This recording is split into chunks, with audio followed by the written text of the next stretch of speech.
ॐ ज्ञानतिमिरान्धस्य ज्ञानञ्जनशलाकया चक्षुरुन्मीलितं येन तस्मै श्रीगुरुवे नमः।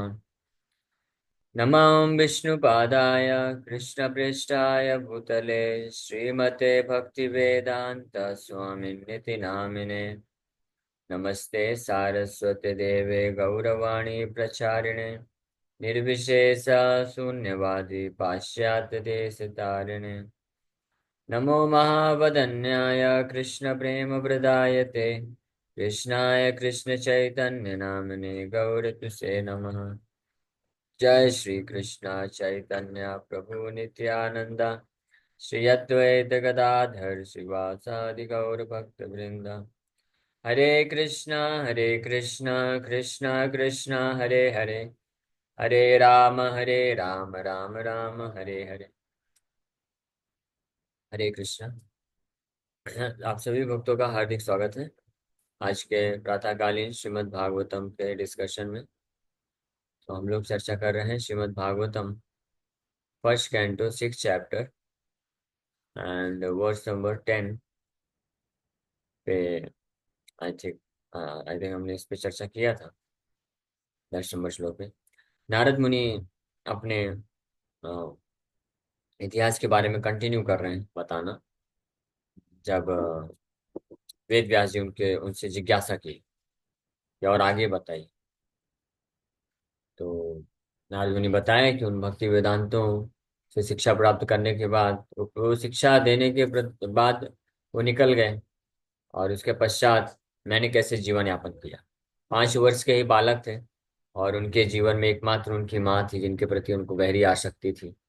लेकिन उस आसक्ति के कारण वो भगवान के भक्ति में उतनी तीव्रता से नहीं बढ़ पा रहे थे जितनी तीव्रता से बढ़ना चाहिए। तो भगवान ने उनके ऊपर कृपा करके उनकी माँ जो है समय के पूर्व ही उनका देहांत हो जाता है। फाइनली नारद मुनि जो है डिसाइड करते हैं, तदा तदहम ईशस्य भक्तानां सम अभीप्सता अनुग्रहं मन्यमान प्रातिष्ठम देशमुत्तराम। I took this as the special mercy of the Lord, who always desires benediction for his devotees, and so thinking I started for the north.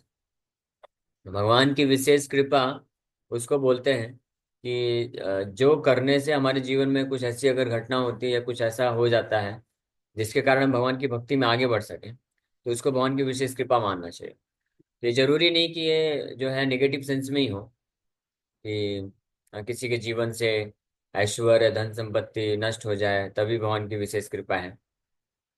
लेकिन प्रायः ऐसा होता है कि जो लोग, क्योंकि संसार में ज्यादातर लोग भोग ऐश्वर्य प्रसक्ता नाम भोग दया परत चेतसाम व्यवसायत्मिका बुद्धि समाधो न विधीयते।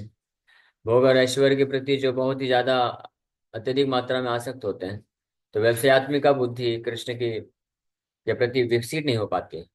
तो भगवान अगर वो सिंसियर डिवोटी है तो उसके लिए फिर इस भोग ऐश्वर्य को जो है साइड कर देते हैं, हटा देते हैं भगवान, ताकि वो पूर्ण रूप से कृष्ण के प्रति आसक्त हो सके। लेकिन अगर कोई भक्त है जो प्रसक्ता नाम नहीं है, बहुत ज्यादा भोग और ऐश्वर्य के प्रति आसक्त नहीं है, तो जरूरत नहीं है उसके जीवन से ऐश्वर्य और समृद्धि को हटाने का।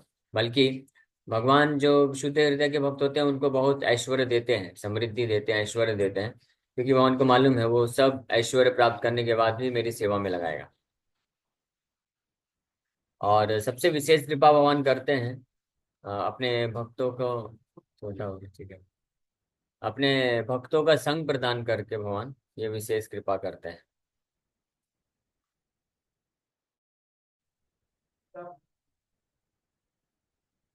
तो ये हम लोग कल चर्चा किए थे कि भगवान के जो शुद्ध महान भक्त होते हैं हर क्षण हर स्टेप में भगवान के कृपा को देख पाते हैं। तो नारद मुनि भी इस प्रकार से उनकी माता का जब देहांत हुआ तो वो उसको लेकर के शोक करने नहीं बैठ गए। ऑफ कोर्स दुख होता है, दुख हुआ भी होगा, 5 वर्ष के बालक ही हैं। लेकिन इमीडिएटली वो फिर अपने सेंस में आए कि मेरे को मेरे शुद्ध वैष्णवों ने, जो उनके गुरु हुए, उन्होंने क्या आदेश दिया, क्या शिक्षा दिया, उस पर कंtemplate करना चालू कर दिए, विचार करना चालू कर दिए। ये संसार में हर चीज क्षणिक है, तो मैं अब जो हो गया तो हो गया, उसके पीछे मैं इतना परेशान क्यों हो जाऊं? मुझे अब अल्टीमेटली भगवान भगवान ही अंतिम लक्ष्य है, तो अब मुझे उनकी तरफ निकल जाना चाहिए। इसलिए दिशा उत्तराम रेफर करता है कि भगवान की तरफ वो निकल पड़े। भगवान को प्राप्त करने के लिए जैसे उन्होंने शिक्षा प्राप्त किया था, उसको एग्जीक्यूट करने के लिए वो अब आगे तत्पर होकर निकल रहे हैं। अब और कोई बंधन नहीं है, कोई आसक्ति नहीं। अब इस संसार में उनका कोई नहीं बचा है, तो पूर्ण रूप से निर्भय होकर के अब वो पूरी तरह से कृष्ण का आश्रय ले सकता है।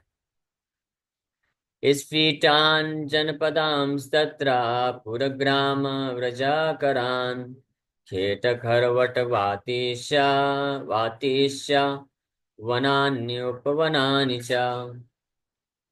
After my departure, I passed through many flourishing metropolises, towns, villages, animal farms, mines, agricultural lands, valleys, flower gardens, nursery gardens, and natural forests. तो इस माता का देहांत होने के बाद मैं उत्तर की तरफ जब निकला, तो जाते वक्त बहुत सारे अलग अलग शहरों से, नगरों से, मेट्रोपोलिसीज, यानी उस समय भी रहे होंगे ऐसे जनपदान, यानी जहाँ पे बहुत संख्या में लोग, जैसे मुंबई जैसे सिटी, गांव गांव से मैं निकला, जानवरों के स्थानों से निकला, माइंस, खेत खेत खलिहानों से निकला, वैलीज, बगीचों, ये सब से पास होते हुए मैं निकल रहा था। तो man's activities in agriculture, mining, farming, industries, gardening, etc. were all on the same scale as they are now. ये भागवत से ये पता चलता है। Even previous to the present creation, and the same activities will remain as they are even in the next creation. तो कुछ भी नया इस संसार में नहीं होता है। भौतिक कार्य जो है पुनः पुनः सर्विता नाम, भागवत में प्रहलाद महाराज बोलते हैं।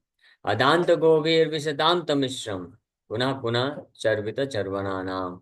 अपनी इंद्रियों को संयमित न कर पाने के कारण ऐसे लोग जो है विशताम तमिश्रम, तमोगुण में, अंधकार में पूरी तरह से चले जाते हैं, और इस संसार में वही वही जो तुच्छ सुख होता है उसको बारंबार प्राप्त करने की इच्छा करते रहते हैं। न ते विदु स्वार्थ गति विष्णु दुराश्रय ये बहिरर्थ मानिन अदांत गोभीर विशताम तमिश्रम पुनः पुनः शर्वित चर्वना नाम। सो तो इस संसार में कुछ भी नया नहीं होता है। जो भी टेक्नोलॉजिकल एडवांसमेंट हो रहा है, ये पहले भी हुआ है, पिछले कल्प में, पिछले कलयुगों में भी कई बार हुआ है। यहाँ तक कि आज का जो टेक्नोलॉजिकल एडवांसमेंट है, इससे कहीं ज्यादा इस अच्छे स्तर में टेक्नोलॉजिकल एडवांसमेंट हो चुका है पिछले कई कलयुगों में। और नीचे के कुछ लोग हैं, ये सुतल तल अतल अतल वितल, यहाँ पे जो लोग हैं, यहाँ पे भी टेक्नोलॉजी, बड़ी एडवांस टेक्नोलॉजी है इनके पास। तो भागवत के इस श्लोक से प्रमाण मिलता है कि पहले भी कई लोग जो है इस प्रकार के इंडस्ट्रीज और बड़े बड़े शहर, महानगर, ये सब बसाए थे और इस पे कार्य करते थे। Agriculture lands, flower gardens, nursery gardens, natural forest, ये सब हुआ करते थे। पहले भी हुआ था, आज भी है, और अगले क्रिएशन में भी होगा। तो इसमें कुछ नया चीज नहीं है। पुनः पुनः चर्विता नाम, चर्विता चर्वना नाम। After many hundreds of millions of years one creation is started by the law of nature. कई हजारों हजारों करोड़ों वर्षों के बाद जो है सृष्टि स्टार्ट होती है। And the history of the universe repeats itself particularly practically in the same way. और इतिहास बारंबार, हिस्ट्री रिपीट्स बोलते भी है ना, हिस्ट्री रिपीट्स, इतिहास बार बार रिपीट होता है।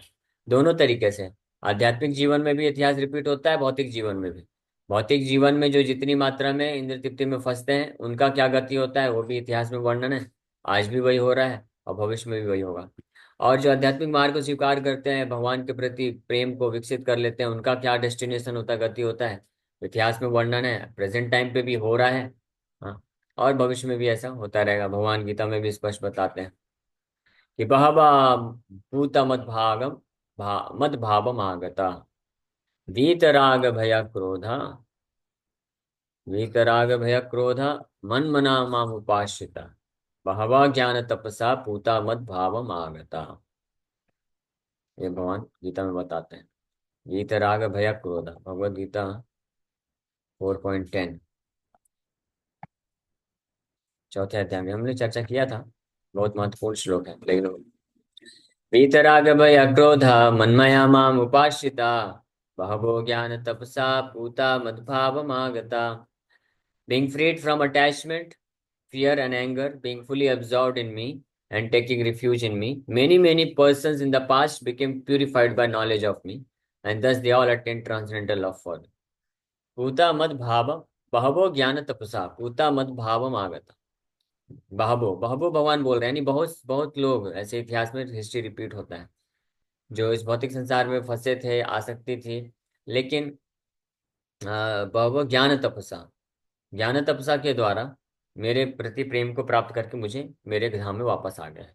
ज्ञान तपसा में प्रभुपाद जी लिखते हैं कि ज्ञान तपसा मतलब ये भक्ति, ये साधन भक्ति के जो चीजें हैं, आदर श्रद्धा तथा साधु संगो तथा अतः भजन क्रिया, ततो अनर्थ निवृत्तिश्चात् ततो निष्ठा रुचिस्तथा। साधन भक्ति के जो नियम है इसी को ज्ञान तपसा बोला गया है। भक्ति ज्ञान का मतलब हमने चर्चा भी किया कई बार, ज्ञान मतलब भगवान के प्रति जो भक्ति होती है उसी को ज्ञान बोला गया, सर्वश्रेष्ठ ज्ञान।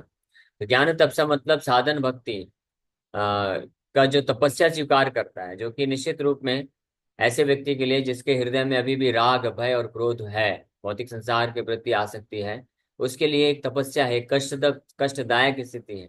उसको कई कष्टों का सामना करना पड़ता है, विशेष रूप से मानसिक कष्टों को सामना करना पड़ता है।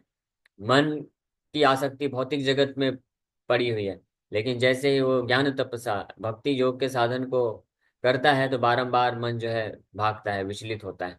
लेकिन जो धैर्य पूर्वक दृढ़ता के साथ इस तपस्या को कर लेते हैं तो वो पूता मतलब पूरी तरह से शुद्ध हो जाते हैं और मत भावम आगता, मेरे मेरे प्रति भाव या प्रेम को प्राप्त कर लेते हैं। तो भगवान गीता में इसके बारे में भी बताते हैं।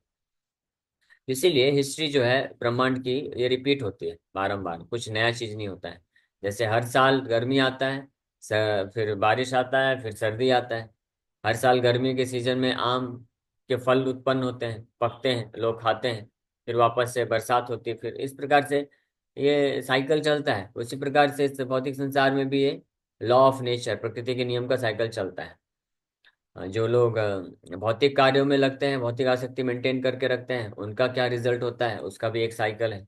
और जो लोग ज्ञान तपस्या भक्ति मार्ग को स्वीकार करके दृढ़ता पूर्वक उसमें अपने मन और इंद्रियों को संयमित करके आगे बढ़ते हैं, उनका क्या रिजल्ट उसका भी बताया गया है। The mundane wranglers waste time with archaeological excavations without searching into the vital necessities of life. After getting an impetus in spiritual life, Sri Narad Muni, even though a mere child, did not waste time for a single moment with economic development, although he passed towns and villages, mines and industries. ये महत्वपूर्ण चीज बताया गया है। किसने वास्तविक रूप में प्रमाणिक गुरु का आश्रय लिया है, किसका दीक्षा हो चुका है, किसके हृदय में वास्तविक रूप में दिव्य ज्ञान प्रकाशित हो चुका है, उसका लक्षण यहाँ पे बताया गया।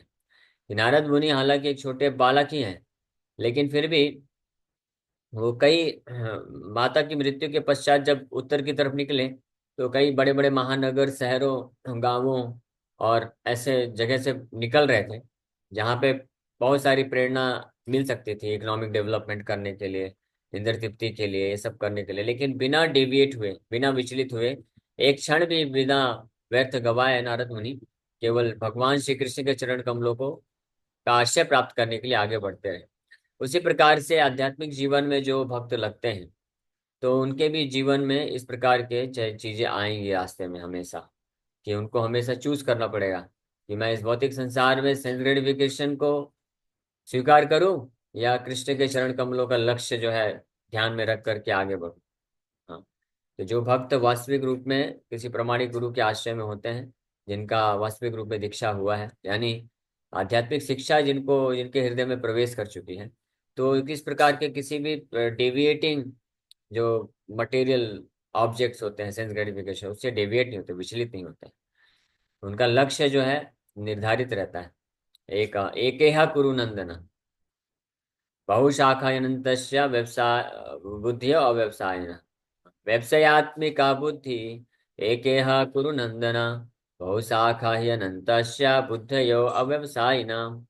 व्यवसायत्मिका बुद्धि जिनके पास होती है, एकेह कुरु नंदन, उनका एक ही लक्ष्य होता है मात्र, समाज संसार में कुछ भी परिवर्तन होता रहे, आने जाने वाले लोग आते जाते रहते हैं, मौसम बदलता रहता है, परिस्थिति बदलती रहती है, पॉलिटिकल सिचुएशन बदलता रहेगा, इकोनॉमिक सिचुएशन बदलती रहेगी, लोगों, अलग अलग प्रकार के लोगों का आना जाना मिलना जुलना होता रहेगा। लेकिन जिनकी व्यवसायत्मिका बुद्धि होती है उनका एक ही अटेंशन फिक्स रहता है। हाँ, कि भगवान कृष्ण के चरण कमल में मुझे आशय प्राप्त करना है, दैट्स ऑल। तो फिक्स होते हैं, वो विचलित नहीं होते हैं कि अभी ये पॉलिटिकल सिचुएशन है, प्रभु जी क्या करना चाहिए, हमको भी माला उठा लेना चाहिए क्या। नहीं, माला तो माला, दैट्स ऑल, हरे कृष्णा जप करना है। वो विचलित नहीं होते हैं। हाँ, मन में आसक्ति हो, डिस्टरबेंसेस हो, या मन शांत रहे, सुखी रहे, अच्छा लगे या अच्छा ना लगे, उनके हाथ में माला रहता है हमेशा। हरिनाम का पूर्ण रूप से दृढ़ता से आश्रय लेते हैं। हाँ, वो विचलित नहीं होते। लेकिन ऐसे लोग जो भोग ऐश्वर्य प्रसक्ता नाम तया अपहरत चेतसाम व्यवसायत्मिका बुद्धि समाधो न विधीयते। लेकिन जो भोग और ऐश्वर्य के प्रति प्रसक्ता नाम, प्रकृष्ट रूपेण आसक्ता नाम, बहुत ज्यादा मात्रा में आसक्ति अगर बनी हुई है, तो तया उसके द्वारा अपहृत चेतसाम, उनका जो चित्त है वो अपहरण कर लिया जाता है। उस तीव्र आसक्ति के कारण जो ट्रांसेंडेंटल नॉलेज है, वो चित्त जो है अपहरण कर लिया जाता है। फिर ऐसे लोग व्यवसायत्मिका बुद्धि समाधो न विधीयते, वो समाधि में जाकर के कृष्ण को ही एकमात्र लक्ष्य निर्धारित करके वो इस प्रकार से व्यवसायत्मक बुद्धि विकसित नहीं होती है। फिर वो विचलित हो जाते हैं इस संसार के भौतिक चीजों से। बट नारद मुनि के साथ ऐसा नहीं, हालांकि बस एक छोटे से बालक ही हैं, और जब निकले तो बहुत सारे प्रलोभन रास्ते में आए होंगे। कई लोग उनको बहुत सारा अपॉर्चुनिटी भी दिए होंगे। हाँ, कि आप आओ हमारे इधर काम करो, आपको इतना पैसा देंगे, आपको घर दे देंगे, आपका विवाह करा देंगे, आपको ये करा देंगे, वो करा देंगे। बहुत सारे ऐसे मौके आएंगे और आते ही हैं। जितनी जो व्यक्ति जितना आध्यात्मिक मार्ग में आगे बढ़ने के लिए तत्पर होता है, उसके जीवन में उतनी ही ज्यादा इस प्रकार से माया के प्रलोभन आएंगे, ये गारंटीड। माया जो है, जो लोग माया में हैं तो माया तो उनको ज्यादा परेशान नहीं करते, क्योंकि माया की गोद में बढ़िया बिंदास, हाँ, जो है खर्राटे मार के सो रहे हैं, कोई टेंशन नहीं। लेकिन जो माया की गोद से बाहर निकल के छलांग मारना चाहते हैं, माया बार बार उनको पकड़ते, अरे इधर आओ भाई, इतना जल्दी क्यों भाग रहे हो, इतने जन्मों जन्मों से मेरा आपने संग किया है, मेरे साथ रहा है, मेरे आश्रय में रहे हो आप, अभी इतना अचानक से क्यों भाग रहे हो।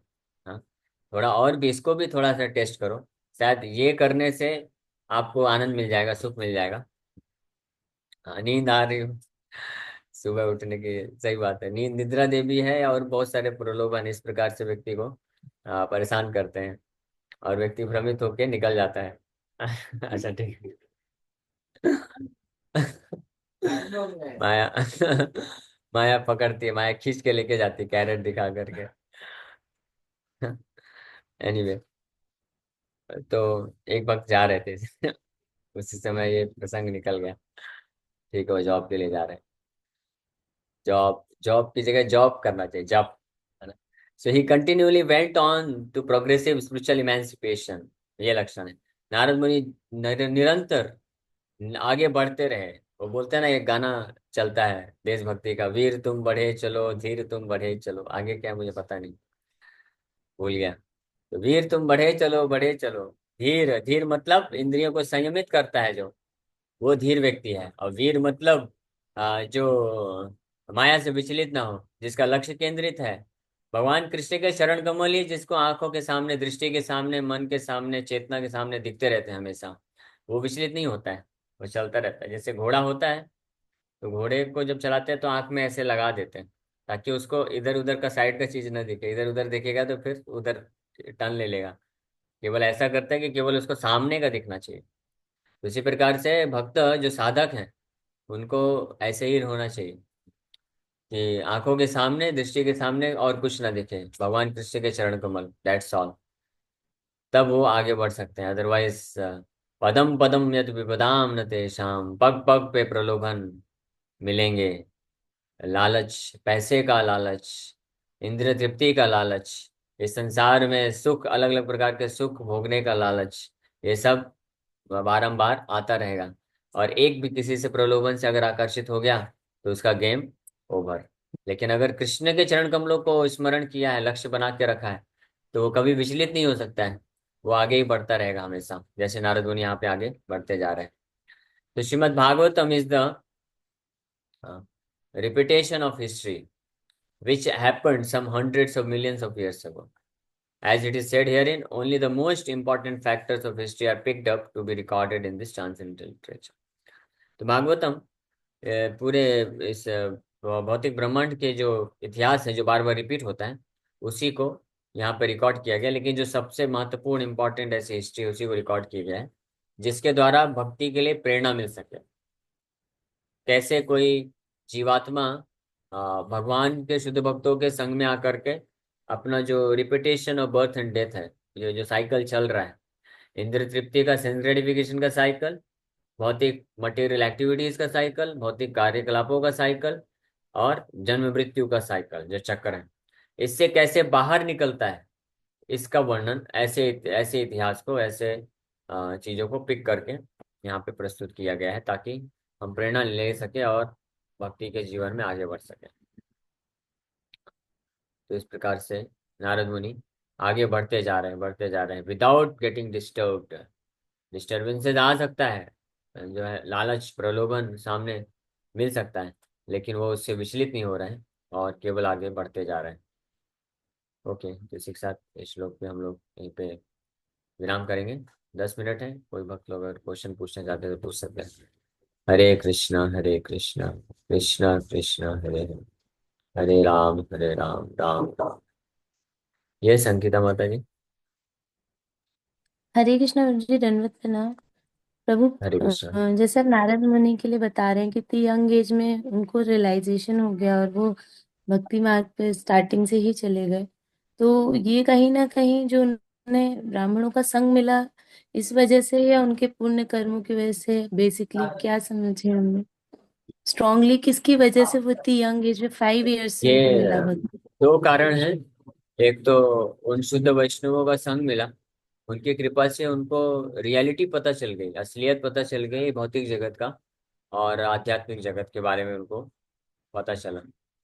और दूसरा, ही वो सिंसियर इनफ, वो निष्ठावान थे, ईमानदार थे, सिंसियर थे, और वो चाहते थे, मतलब सबमिसिव होकर के उन्होंने सेवा किया, सेवा अर्पण किया। तो ये एक्सेप्टेड द इंस्ट्रक्शन, कुल मिला के ये बोल सकते हैं। तो उन्होंने वो जो शुद्ध वैष्णव ने जो उनको इंस्ट्रक्शन दिया, जो कि बड़े कठोर होते हैं, जो भी इस संसार में, भौतिक संसार में है, मोरलेस एवरीवन, सब बोल सकते हैं, मोरलेस नहीं, जो भी भौतिक संसार में है, they are inclined towards sense gratification. इंद्र तृप्ति के प्रति हर कोई प्रेरित है। तो इसलिए जो साधुओं के इंस्ट्रक्शंस होते हैं वो काटने की तरह होते हैं। It's like cutting the hard not into pieces. इसलिए हर कोई उसको सहन नहीं कर पाता, एक्सेप्ट नहीं कर पाता है इंस्ट्रक्शंस को। लेकिन नारद मुनि का ये क्वालिफिकेशन था, he could accept all those instructions, इसलिए वो आगे बढ़ पाए। भगवान कृष्ण भी इसीलिए बोलते हैं, इस भौतिक संसार से मुक्ति का एक ही उपाय है। अगर हम अपने आप को हर प्रकार के जो nonsense nasty material desires for sense gratification, इससे अपने आप को अगर बचाना चाहते हैं, so there is only one way, एक ही तरीका है। ततो दुस्संगम मुत्सृज्य साधु सत्तेत बुद्धिमान संते वास्त छिंदन्ति मनोव्यासंगम युक्ति भी। भगवान कृष्ण स्पष्ट इंस्ट्रक्शन देते हैं उद्धव को, एकमात्र यही तरीका है। What is that? क्या है? ततो दुस्संगम उत्सृज्य, जितने भी प्रकार के बैड एसोसिएशन है। बैड एसोसिएशन का मतलब होता है ऐसा कोई भी संग, either through social media, WhatsApp, YouTube, Facebook, Instagram, और हमारे जो फ्रेंड सर्कल हैं, रिलेटिव्स, कोई भी ऐसा एसोसिएशन है जो हमको इनकरेज करे, हमारे हृदय में इंस्पिरेशन पैदा करते हैं सेंस ग्रेटिफिकेशन के लिए, तो वो सब दुस्संग बोला गया है। भगवान कृष्ण उसको दुस्संग बोलते हैं, बैड एसोसिएशन। तो तत्तो दुस्संग उसृज्य, one should give up those kinds of bad association, वो दुस्संग को त्याग देना चाहिए।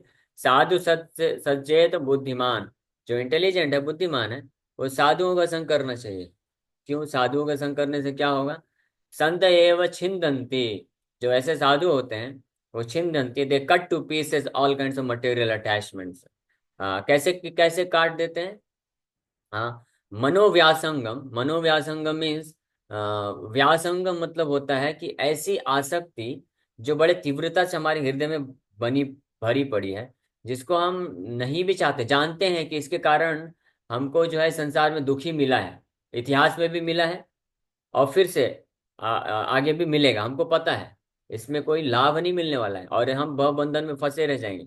इसलिए उसको, लेकिन फिर भी वो जो हम उसको हैंडल नहीं कर पाते हैं, फिर भी हमारा जो है दृढ़ता पूर्वक naturally we get attracted into it, तो उसको बोलते हैं व्यासंगम। तो जो संत होते हैं, जो साधु होते हैं, असली साधु होते हैं, संत एव छिन्दन्ति, वो काट देते हैं मनोव्यासंगम, मन की ऐसी सारी व्यासंगना व्यासंग को युक्ति भी मतलब through the instructions of the शास्त्र, शास्त्रों के उपदेश के द्वारा ये कार्य करते हैं। इसलिए ऐसे साधुओं का संग करना चाहिए। फिर उनके इंस्ट्रक्शंस को अगर कोई स्वीकार कर लिया, कोई सौभाग्यशाली है, तो निश्चित रूप में गारंटीड है वो मुक्त हो सकता है इस भौतिक संसार के हर प्रकार के, जितने भी प्रकार के अनडिजायरेबल एक्टिविटीज हैं, सेंस ग्रेटिफिकेटरी एक्टिविटीज से व्यक्ति मुक्त हो सकता है। बट विश्वनाथ चक्रवर्ती ठाकुर स्पष्ट बताते हैं, इसीलिए जो संसार में जो कंडीशन सोल है, बद्धावस्था में जीवात्माएं हैं, they do not like to hear from a real sadhu, असली साधु से सुनना पसंद नहीं करते हैं। दे वो लोग अट्रैक्टेड होते हैं, आकर्षित होते हैं ऐसे लोगों को सुनना, ऐसे लोगों से बात करना जो इंद्र तृप्ति की तरफ हमको प्रेरित करे। ये नेचुरल है।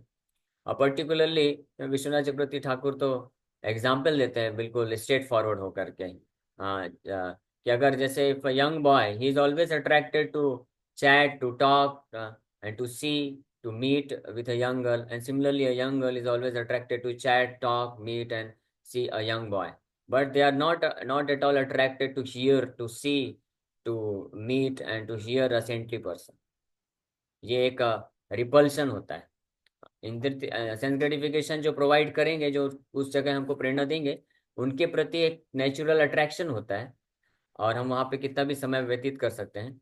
और जो भक्त होते हैं, जो हमको भगवान कृष्ण से के पास लाने के लिए हमारे जो मटेरियल अटैचमेंट्स उसको काटने का शक्ति काटते हैं, तो उनके प्रति रिपल्शन डेवलप हो जाता है, और ये एक अनफॉर्चुनेट सिचुएशन है। लेकिन जो बुद्धिमान होते हैं, तो वो फिर इस पे उस वैसा कार्य करते हैं जो उनके लिए बेनिफिशियल है। जैसे लाइक जो मरीज होता है, डिजीज कंडीशन में है, तो उसको जो डॉक्टर मना करता है वही चीज खाने में अच्छा लगता है। तो एक नेचुरल अट्रैक्शन होता है, स्वाभाविक इच्छा होती है, अट्रैक्शन होता है उन चीजों को खाना जो मना किया गया है, जो स्वास्थ्य के लिए अच्छा नहीं। और डॉक्टर के पास बार बार जाना, ट्रीटमेंट लेना, दवाई लेना, डॉक्टर से मिलना, ये एक नेचुरल रिपल्शन होता है। लेकिन जो बुद्धिमान होता है वो जानता है कि मुझे अगर अपने आप को बीमारी से दूर करना है, तो मुझे डॉक्टर के पास जाना चाहिए, उसके इंस्ट्रक्शंस को एक्सेप्ट करना चाहिए, वो जो ट्रीटमेंट देता है उसको एक्सेप्ट करना चाहिए, और जो मना करता है, जो परहेज करने के लिए बोलता है, उससे दूर रहना चाहिए, ऐसे खाने वाली चीज़ों से दूर रहना चाहिए। इसलिए ये है। ओके, और कोई प्रश्न है? तो जैसे आपने बताया कि घोड़े की तरह, जैसे वो दाएं बाएं नहीं देखता है, वो सीधे अपने लक्ष्य पे ध्यान देता है, जैसे नारद मुनि ने कहीं डाइवर्ट नहीं हुए। तो ये नॉर्मली जो गृहस्थ व्यक्ति अब हो गया है, मतलब जो गृहस्थ जीवन में ऑलरेडी आ गया है, तो उसको कई बार सोसाइटल अपनी फैमिली के लिए काफी कुछ ऐसी माया वाली चीजें करनी पड़ती हैं, जैसे नहीं भी जाने की इच्छा हो कहीं तो वहां जाना पड़े। तो ये सब चीजें कैसे प्रैक्टिकली पॉसिबल है कि वो डिस्ट्रैक्शन से बचे? क्योंकि अब तो जो जब तक गृहस्थ हम नहीं बने तो उनको भी ब्रह्मचारी में आना चाहिए, क्या गृहस्थ में नहीं जाना चाहिए? ये भी एक प्रश्न है, जैसे आप लोग अच्छे से भक्ति कर पाते हैं। सो कैसा है कि जो गृहस्थ भक्त हों या ब्रह्मचारी भी हों, कोई भी, सबको भौतिक संसार में ही रहना पड़ता है। तो भौतिक चीजों, भौतिक व्यक्तियों से कुछ ना कुछ लेवल पे तो डील करना ही पड़ता है। लेकिन गृहस्थ भक्तों को क्योंकि जॉब धंधा करना है, तो उनको ज्यादा डील करना पड़ता है मटेरियल वर्ल्ड से, भौतिक जगत से। तो वो डीलिंग ऐसा होना चाहिए, उतना ही होना चाहिए जितना रिक्वायर्ड है। अगर उतना ही डीलिंग रखेंगे, तो अपने कर्तव्य का पालन करने के लिए जितना आवश्यकता है हमको भौतिकवादी व्यक्तियों से मिलना या जॉब करना, धंधा करना, उतना ही बस अगर करेंगे, तो फिर नहीं फंसेंगे। हमारा वास्तविक जो एसोसिएशन होना चाहिए भगवान साधुओं से होना चाहिए, हार्ट टू हार्ट जो कनेक्शन होना चाहिए भगवान के भक्तों से। और क्वेश्चन आंसर ही चल रहा है प्रभु जी। भगवान के भक्तों से और भगवान के साथ हार्ट टू हार्ट कनेक्शन होना चाहिए, और बाहर वाले भौतिकवादी लोगों के साथ केवल connection at the most head to head होना चाहिए। मतलब हाँ ठीक है, दिमाग लगाना है, इस काम को ऐसे करना है, भौतिक बस उतना ही। हृदय तक प्रवेश नहीं करना चाहिए उनका एसोसिएशन, उनका उनसे जो इंस्पिरेशन है, तो फिर सेफ रहेंगे। अदरवाइज डिफिकल्ट है, फिर फंसने का चांसेस रहेगा। Thank you Prabhu, thank you so much. Hare Krishna Hare दंडवत। कृष्ण। और कोई प्रश्न है किसी भक्त का? एस बी प्रभु पूछ रहे हैं, नॉट अंडरस्टैंड। तो आपको क्या समझ में नहीं आया, आप पूछ सकते हैं। आप अनम्यूट करिए और आपका प्रश्न पूछिए। तो जी वही क्वेश्चन को एक्सटेंड करना था। आप मतलब परसों शायद लेक्चर था, उसमें आप बता रहे थे कि अगर आप बॉडी नहीं है या माइंड नहीं है तो मतलब आपको परेशान क्यों होना चाहिए। तो मैं आपसे प्रश्न पूछा था कि हम बॉडी नहीं है माइंड नहीं है लेकिन हम डिपेंडेंट है एक तरीके से। तो अफेक्ट तो करता ही है बॉडी और माइंड। यस। मैं एग्जैक्ट कॉन्टेक्स्ट को ध्यान नहीं कर पा रहा हूँ बट इसी यस, से अफेक्ट करता है, रिलेटेड था। एग्रीड, बिल्कुल सही बात है, अफेक्ट करता है। सो हमारे जो शरीर और मन की स्थितियां होती है वो अफेक्ट कर सकती हैं। तो उसके लिए भगवान, इसलिए भगवान बोल रहे हैं कि ये बुद्धिमान, one should use his intelligence, अपनी बुद्धि का इस्तेमाल करना चाहिए और उसको सहन कर लेना चाहिए, है ना। जैसे उदाहरण के लिए, जब कोई किसी बहुत बड़े कार्य को करने के लिए उसमें लगता है, तो उसको करने में बहुत सारे तकलीफें तो आती हैं।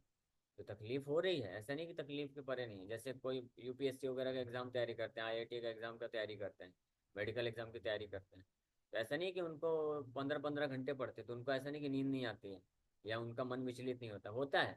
लेकिन वो लोग बुद्धिमान होते हैं, उनके पास ये बुद्धि होती है कि नहीं नहीं, ये जो है इनको सहन कर लेना चाहिए और अपना हमारा जो गोल है उसके ऊपर लगे रहना चाहिए। तो जब उस प्रकार से वो करते रहते हैं तो फिर धीरे धीरे वो एकस्टम्ड भी हो जाते हैं, हैबिचुएटेड भी हो जाते हैं, फिर फर्क नहीं पड़ता, प्रैक्टिस हो जाता है। उसी प्रकार से जो स्पिरिचुअलिस्ट है, ट्रांसेंडेंटलिस्ट है, तो वो मन मन जब डिस्टर्ब करता है तो उस डिस्टर्बेंसेस को सहन करके अपना जो कार्य है, जो मुख्य कार्य है, उसको करते रहते हैं।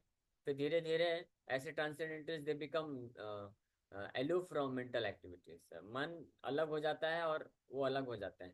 मन डिस्टर्ब रहे ना रहे कोई फर्क नहीं पड़ता, वो अपने कार्य को करते रहते हैं। तो मन परेशान करता है, भौतिक संसार में परेशानियां होती है, बट वो मन का डिस्टर्बेंसेस उनको डिस्टर्ब नहीं करता है, आत्मा के कार्य को डिस्टर्ब नहीं करता, मतलब अपना फंक्शन वो करते रहते हैं। इस प्रकार से धीरे धीरे मन की व्यासंगियों से मुक्त हो जाते हैं और फिर मन पूरी तरह से शुद्ध हो जाता है, तो कृष्ण के चरण कमल में लग जाता है पूरी तरीके से।